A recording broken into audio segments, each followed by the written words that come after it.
नमस्कार विद्यार्थी मित्रांनो, आज आपण इयत्ता 8वी विषय समाजशास्त्र या पुस्तकामधील पाठ क्रमांक 3 ब्रिटिश सत्तेचे परिणाम या पाठाचा उर्वरित भागाचा अभ्यास करणार आहोत। पाठीमागे आपण पाहिलं की इंग्रज आणि मराठी युद्ध, तैनाती फौज, पार्लमेंटने केलेले कायदे, त्यामध्ये असणारी मुलकी नोकरशाही, आता होतं लष्कर आणि पोलीस दल। भारतातील इंग्रजांच्या ताब्यातील प्रदेशांचे संरक्षण करणे, नवे प्रदेश हस्तगत करणे व भारतातील इंग्रजाविरोधी उठाव मोडून काढणे ही लष्कराची कामे होती। देशात कायदा आणि सुव्यवस्था राखणे हे पोलीस दलाचे काम होते। बघा, भारतातील इंग्रजांच्या ताब्यातील जो प्रदेश होता त्याचं संरक्षण करणं, नवे प्रदेश ताब्यात घेणं आणि भारतातील इंग्रजांच्या विरुद्ध उठाव मोडून काढणं ही लष्कराची कामे होती आणि देशात कायदा सुव्यवस्था राखणे हे पोलीस दलाचे काम होतं। पुढे होती न्यायव्यवस्था। इंग्लंडमधील न्यायव्यवस्थेच्या धर्तीवर इंग्रजांनी भारतात नवी न्यायव्यवस्था स्थापन केली। प्रत्येक जिल्ह्यात मुलकी खटल्यासाठी दिवाणी न्यायालय व फौजदारी खटल्यासाठी फौजदारी न्यायालय असे स्थापन केले। त्यांच्या निर्णयाच्या फेरविचारासाठी उच्च न्यायालय देखील स्थापन केले। आता ही जी न्यायव्यवस्था होती, या न्यायव्यवस्थेमध्ये मुलकी खटल्यासाठी दिवाणी आणि फौजदारी अशा दोन पद्धतीची न्यायालये इथं स्थापन करण्यात आलेली आहे।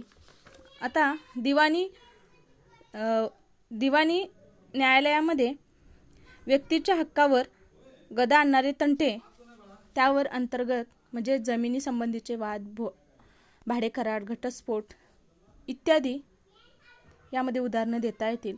तर फौजदारी कायद्यामध्ये गंभीर स्वरूपाचे गुन्हे आणि त्यावर कायद्याच्या आधारे ते सोडवले जातात, म्हणजे चोरी, घरफोडी, हुंड्यासाठी छळ, हत्या इत्यादी गुन्हे या आपल्या फौजदारी कायद्यामध्ये येतात।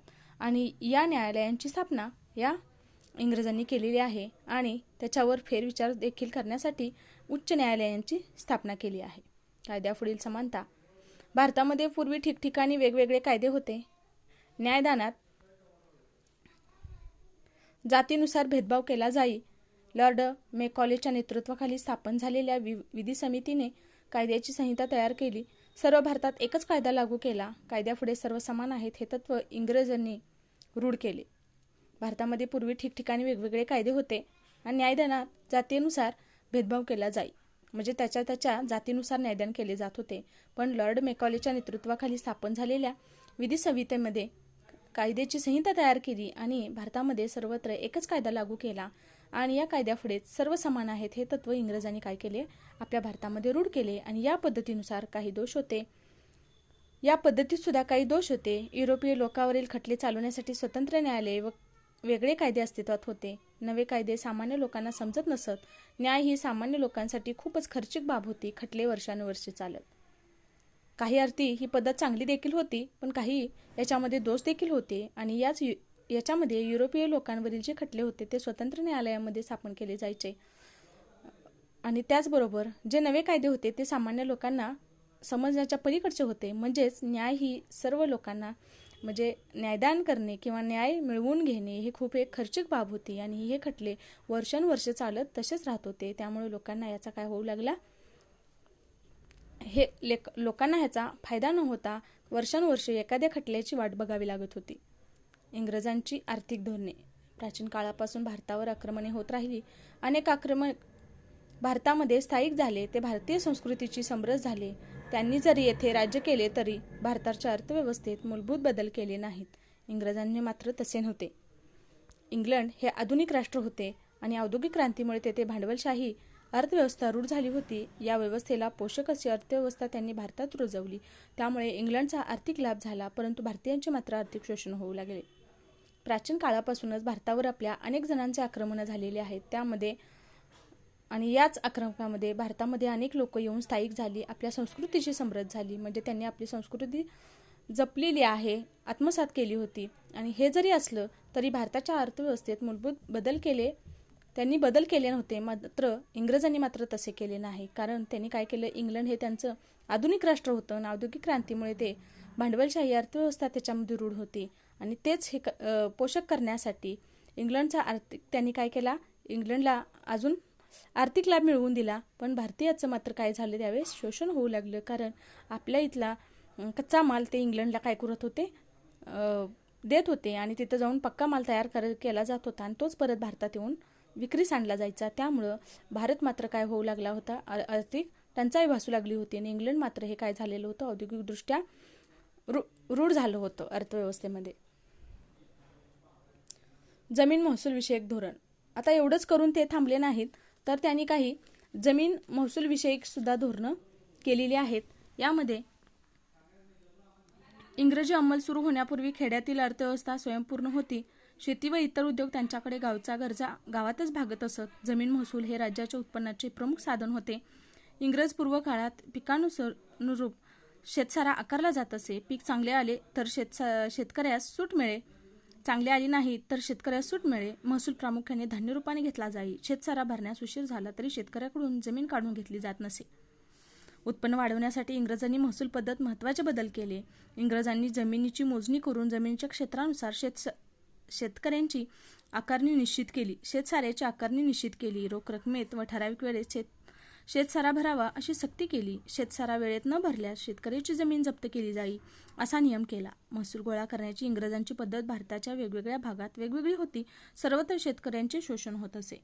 पुढची होती जमीन विषयक महसूल विषयक जे धोरण होतं ते खरंच इंग्रजांनी अगदी पराकोटीला नेलं होतं. कारण पूर्वी आपल्या खेड्यापाड्यामध्ये जी अर्थव्यवस्था होती ती शेतीवर आणि या उद्योगावर चालायची आणि त्यातच गावच्या गरजा भागत होत्या.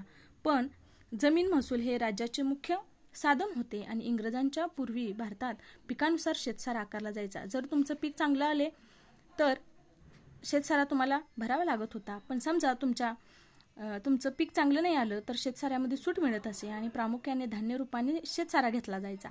म्हणजे धान्य नेऊन काय केलं जायचं, शेतसारा म्हणून ते जमा केलं जायचं.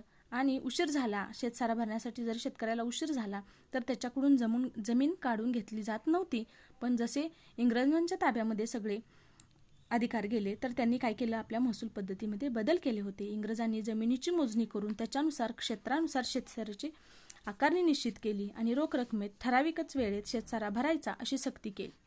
म्हणजे आता पिकाऐवजी काय करू लागले, ते शेतसारा पैशाच्या स्वरूपात गोळा करू लागले आणि तो वेळेवर न भरल्यास शेतकऱ्याची जमीन जप्त केली जायची असा नियम केला.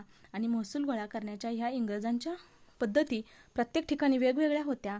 पण या सर्वाचा दोष मात्र शेतकऱ्यावरती येऊ लागला. कारण शेतकरी काय होऊ लागला, शेतकऱ्याचं शोषण होऊ लागलं आणि तो आर्थिक टंचाईमध्ये येऊ लागला. पुढं होतं नव्या जमीन महसुलीचे परिणाम. नव्या जमीन महसूल व्यवस्थेचे अनिष्ट परिणाम ग्रामीण जीवनावर झाले. शेतसारा भरण्यासाठी येईल त्या किमतीला शेतकरी पीक विकू लागला. व्यापारी व दलाल वाजवीपेक्षा कमी दराने त्यांचा माल खरेदी करू लागले. प्रसंगी शेतकऱ्यांना शेतसारा भरण्यासाठी सावकाराकडे जमीन गहाण टाकून कर्ज घ्यावे लागे. त्यामुळे शेतकरी कर्जबाजारी झाले. कर्जफेड झाली नाही तर त्यांना आपली जमीन विकाव्या लागल्या. सरकार, जमीनदार, सावकार, व्यापारी हे सर्व शेतकऱ्यांचे शोषण करत असत. आता ह्या सगळ्या नवीन महसूल विषयक धोरणामुळे त्याचे परिणाम शेतकऱ्याला अर्थातच भोगावे लागले होते आणि यामध्ये याचे अनिष्ट परिणाम ग्रामीण भागात दिसू लागले होते. कारण शेतसारा भरण्यासाठी शेतामध्ये आलेलं पीक हे येईल त्या दरामध्ये काय करू लागला, शेतकरी विकू लागला. आणि महत्त्वाचं म्हणजे जे दलाल लोक होती ती वाजवीपेक्षा कमी दराने माल खरेदी करू लागले आणि प्रसंगी शेतकऱ्यांना शेतसारा भरण्यासाठी आपल्या जे जमिनी होत्या त्या गहाण टाकाव्या लागल्या. त्यावरून शेतावरून कर्ज घ्यावं लागलं आणि शेतकरी हे जे कर्ज होतं ते वेळेत न भरल्यामुळं त्याला आपल्या जमिनी विकाव्या लागल्या होत्या. म्हणजे शेतकरी कर्जबाजारी झाला. शेवटी त्याला पर्यायानं आपल्या जमिनी विकाव्या लागल्या आणि सरकार, जमीनदार जे सावकार होते हे सर्व शेतकऱ्यांचे काय करू लागले, शोषण करू लागले. आता शेतीचे व्यापारीकरण. पूर्वी शेतकरी प्रामुख्याने अन्नधान्य पिकवत असत. हे अन्नधान्य त्यांच्या घरच्या वापरासाठी व गावची गरज भागवण्यासाठी उपयोगी पडत असे. कापूस, नीळ, तंबाखू, चहा इत्यादी नगदी पिकांना इंग्रज सरकारने उत्तेजन देऊ लागले. पहा, धान्याच्या लागवडीपेक्षा नफा मिळवून देणारी व्यापारी पिके घेण्यावर जो भर दिला जाऊ लागला त्या प्रक्रियेला शेतीचे व्यापारीकरण असे म्हणतात. आता शेतीचे व्यापारीकरण. पूर्वी शेतकरी जो होता तो अन्नधान्य पिकवत होता आणि हे अन्नधान्य त्याच्या घरच्या वापरासाठी व गावाची गरज भागवण्यासाठी त्याला उपयोगी पडत होतं. म्हणजे आपलं धान्य देऊन तो गरजेच्या वस्तू काय करत होता, खरेदी करत होता. पण इंग्रजांनी काय केलं, त्यांना कापूस, नीळ, तंबाखू, चहा इत्यादी नगदी पिकं घेण्यासाठी सक्ती केली आणि अन्नधान्याच्या लागवडीपेक्षा नफा मिळवून देणारी ही पिकं होती, व्यापारी पिके होती आणि त्यावर भर दिला जाऊ लागला आणि याच प्रक्रियेला शेतीचे व्यापारीकरण असं देखील म्हटले जाते. राहिलेला भाग आपण पुढच्या तासाला पाहूया.